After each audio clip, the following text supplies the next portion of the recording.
Welcome to the Buffalo Olmsted Parks Conservancy walking tour of Hoyt Lake in Ure, Delaware Park. This is presented by M&T Bank, and I'm Jim Mendola, the volunteer historian for the Olmsted Parks.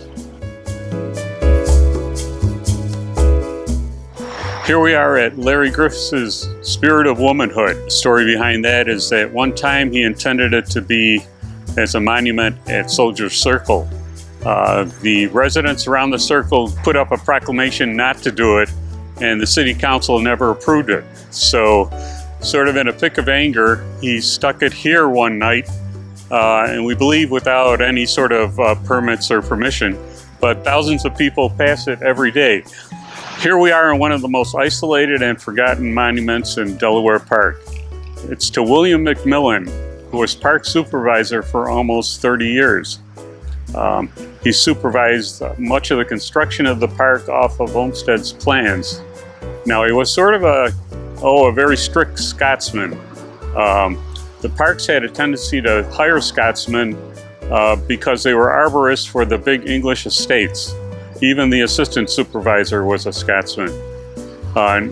Now, he would occasionally complain to the park commissions about conditions in the parks. But then when the Parks Commission started thinking about putting some of the Pan Am buildings within the park, he really started to strongly object, and they got a little tired of it and had a secret meeting at night and fired him. He ended up working in a small park in New Jersey and died about 6 months later. They think he died of a broken heart. They started feeling bad, 2 or 3 years later, that what they had done to him, and decided to put up a monument to him.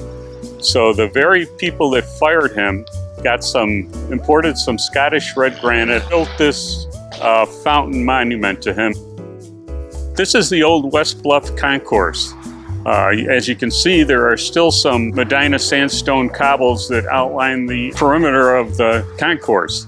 Wherever you see these Medina sandstone cobbles, you know it's part of the original plan of the pathways in Delaware Park.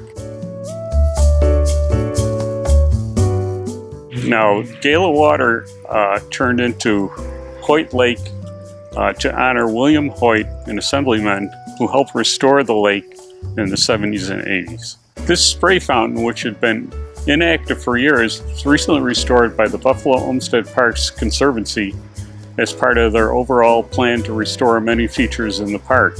Rumor has it that in the 70s or 80s, a sheriff's department helicopter flew by, and the pilot went to a party where there was a Conservancy employee and mentioned that he had seen that the feeding pipes were still intact.